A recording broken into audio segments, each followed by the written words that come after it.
تعالي بقى نعمل احلى توم بودره بجد يعجبك جدا من بواقي التوم. طبعا التوم طبعا جديد نازل وان شاء الله هنفرزه مع بعض، بس بجد هنعمل الوصفه دي جميل جدا توم البودره ببواقي التوم اللي هو التقشير بتاعه. كملي بقى الفيديو للاخر وان شاء الله طريقتها تعجبك، بس اوعي تنسي اللايك. السلام عليكم ورحمه الله وبركاته، ازيكم يا احلى متابعين؟ يا رب تكونوا كلكم ان شاء الله بخير يا رب وفي احسن حال. معاكم من جديد مع مطبخ ام حمزه. قبل ما اي حاجه بنات نصلي على سيدنا محمد، اللهم صل وسلم وبارك عليك حبيبي يا رسول الله. هنعمل وصفه جميله جدا النهارده بالثوم الجديد طبعا طالع وان شاء الله هفرزه معاكم.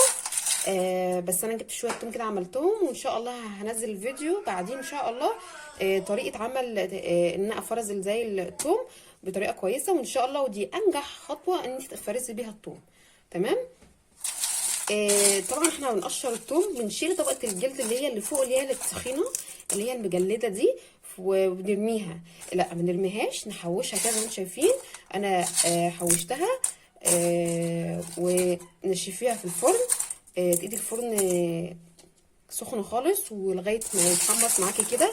مش عايزه اقول لك ريحته جميله جدا. هنفرمه كويس جدا في الكبه وهيطلع معانا توم بودره. بجد الوصفه دي جميله جدا وهتعجبك جدا وهعملها معاكم اهو. تمام. بصي ما شاء الله انا نشفته اهو. هحطه بقى في الكبه بتاعتي واضربه خالص وان شاء الله لما يخلص هوريها لكم. بس اول حاجه يا بنات ينسى اللايك، وما تنساش يا بنات اللي لسه مشتركش يشترك وينورني في القناه. هفرمه بقى في الكبه وارجع لكم تاني. زي ما انتم شايفين كده انا كده فرمته. مش عايزه اقول لك ريحته جميله جدا.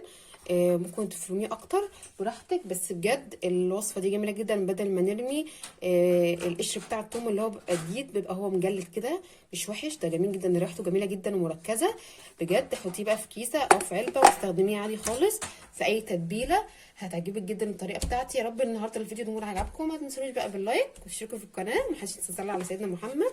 اللهم صل وسلم وبارك عليك حبيبي يا رسول الله. السلام عليكم ورحمه الله وبركاته.